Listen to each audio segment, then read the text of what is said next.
Well, ladies and gentlemen, welcome into my college football bracketology 2.0, where we go through all of the potential teams that could make the playoff. I've also got the odds right now, according to ESPN FPI, in percentage on who is likely to make the playoff. And I'm just going to be going over this. This is CBS Sports, their rankings. They've got Texas, obviously, at number one right now. Texas kind of moving in front of Georgia, both of those teams jockeying. You've also got Alabama right there, the SEC, obviously loaded. But I guess you could say Texas because technically they are the number one team, although you would think Georgia. Look, we'll see what happens with Alabama and Georgia. Whoever wins between Alabama and Georgia very likely will move past Texas, although you could argue Texas did beat Michigan, but the winner of that game is going to have a better win. So Texas right now at number one.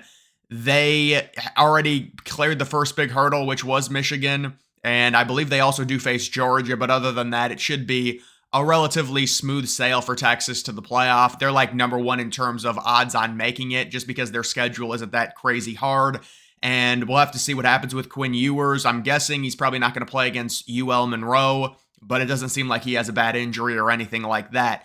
You've got Ohio State at number two, no surprise. The Big Ten was really Ohio State or Oregon, and Oregon struggled early on in the season, so by default, Ohio State, who had an early bye, right now they're sitting at 2-0. They will be facing Marshall, so another easy game for them. But the Big Ten looks relatively deep. If Indiana actually is good, Nebraska, you've got them, Illinois. It could be a deeper conference, especially getting USC, and now USC looks to be pretty good as well. So Ohio State will face some tougher teams down the road. But right now, I think they are the most talented team in college football, and certainly they would be my pick out of the Big Ten. You do have Miami, the obvious choice out of the ACC, with what happened, Clemson losing week one, getting blown out by Georgia, showing no offense, although Clemson did look good week two. You've also got NC State. They were another kind of sleeper team that really struggled. FSU, obviously, completely out of the picture. And then you also do have Louisville, who is undefeated. They might be the second team, maybe the third team. I'd put Miami number one, Clemson number two, maybe Louisville number three in the ACC. But right now with Cam Ward, the Heisman contender, they have to be the by default ACC champion pick right now. And then how about this? Kansas State out of the Big 12 getting the bye, because right now the Big 12, I mean, you've got Utah, but Cam Rising is hurt. We'll see what happens with him. You've got Oklahoma State, but I've really never been a big believer in Oklahoma State. And you've got a team like Kansas State who did take it to Arizona. They won that game 31-7, blew them out. It was a ranked v. ranked matchup. Avery Johnson, the young QB. So yeah, I mean, I could understand having Kansas State here be the Big 12 champion, although let's be honest, it's kind of like, it's very hard to predict something like that when it comes to the Big 12, just because it's such a mosh pit. Moving on to the number 5 team, it is Georgia in this scenario. So yeah, if you're not going to have Georgia winning the SEC, you're going to have them at number 5 very likely. That's not surprising. Their win over Kentucky, it was concerning, but it's one of those early season games where you get the win, you grind it out, and you're better for it. Although you could argue maybe Georgia, not the offensive playmakers. You lose Bowers, who was like, one of the best tight ends in college football history. How are they going to be able to replace that? Maybe their running back's a little bit better this year than last year. Carson Beck obviously should be better this year, getting more experience under his belt. Hasn't really lived up to it yet. But Georgia, they did crush Clemson in week one, and Clemson crushed Appalachian State. So I think Clemson's a good team, and the fact that Georgia crushed them, it shows that Georgia is just fine, in my opinion, and they're going to be a playoff team. You've got Ole Miss at number 6.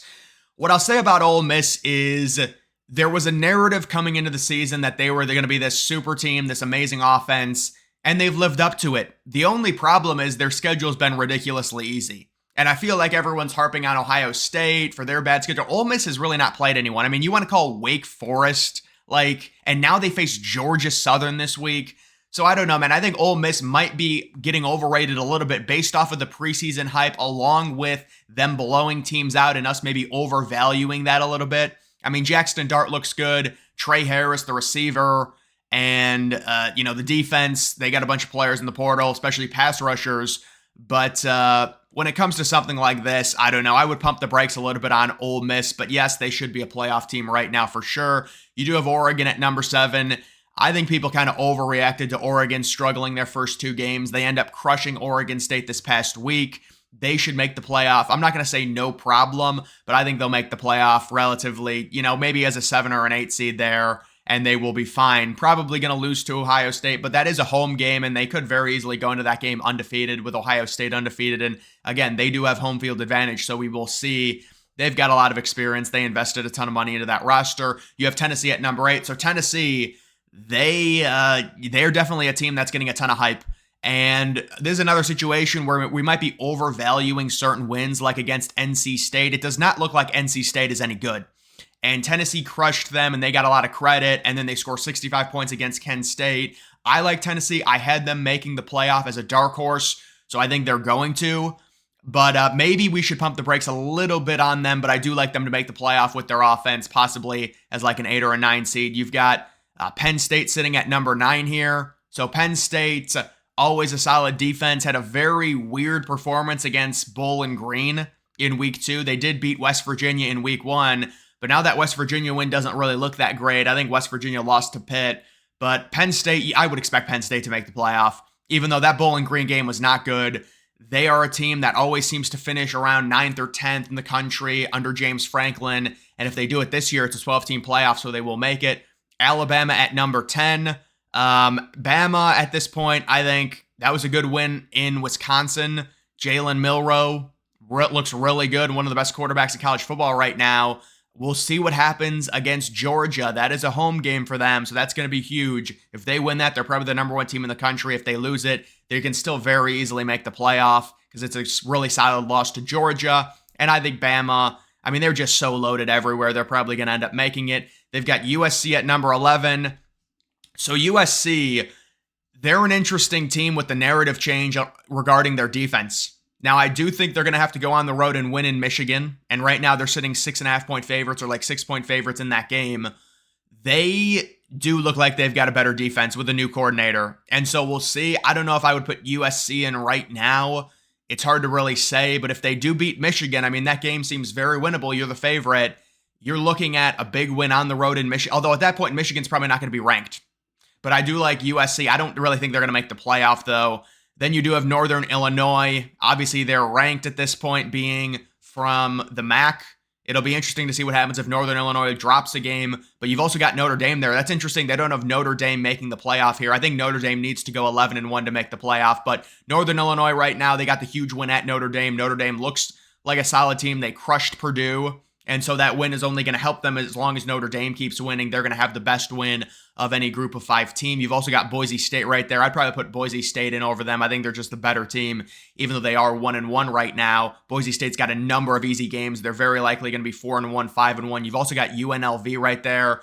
They're potentially another team. Memphis, they just beat FSU, although FSU is really not good this year, but still. And then the projected matchups, Northern Illinois at Georgia. Winner plays. So I think Georgia would definitely be the favorite, big time favorite in both of those games against Northern Illinois. They would host that game, and then they would face Kansas State on a neutral site.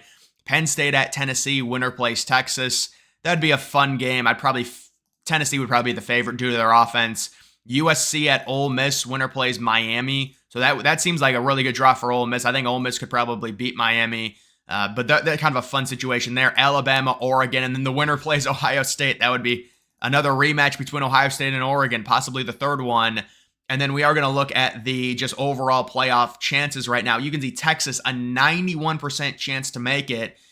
Not a total guarantee, but they're getting close. Alabama at an 85% chance.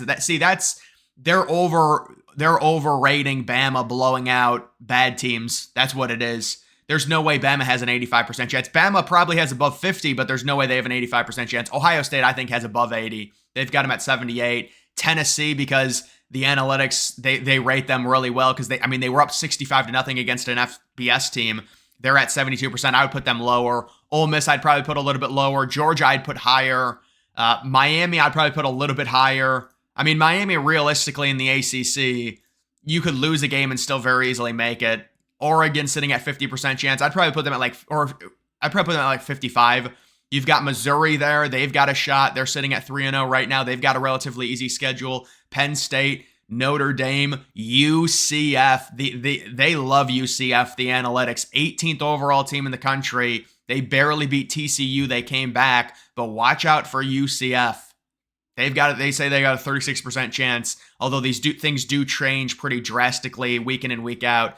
USC is there, Kansas State. I mean, the Big 12 is such a mosh pit. Louisville, Washington State. Yeah, there's no way Washington State is going to make it. I think it's just because they're easy schedule, and Washington State did just beat Washington. Boise State, Indiana. Is Indiana a sleeper team to watch when it comes to the playoff? I mean, they're blowing everyone out, and they've got Charlotte this week. They're probably going to win that game easily. Clemson sitting at 1-1, but again, they had that huge win against Appalachian State. That's going to move them up. Oklahoma State down pretty far. UNLV with a chance. Utah sitting at 3-0. Oklahoma at 3-0, but they've got a tough schedule. That's why they're as low as they are. Northern Illinois at 2-0. They've got around a 14% chance. Boston College still has a chance. Nebraska. Toledo. They just crushed an SEC team. Mississippi State on the road. Texas A&M sitting at 2-1. They've got that loss to Notre Dame. Cal. How about this? Michigan and LSU. Under 7% chance for both of those teams. South Florida with a shot. Fresno State, Tulane, and you've got a bunch of random teams there. Illinois is pretty low, but yeah, I mean, they play in the Big Ten. It's going to be a tough schedule. They're on the road at Nebraska this week. But either way, guys, that is going to do it for this video. Make sure you follow me on X. Link to that's always in the description.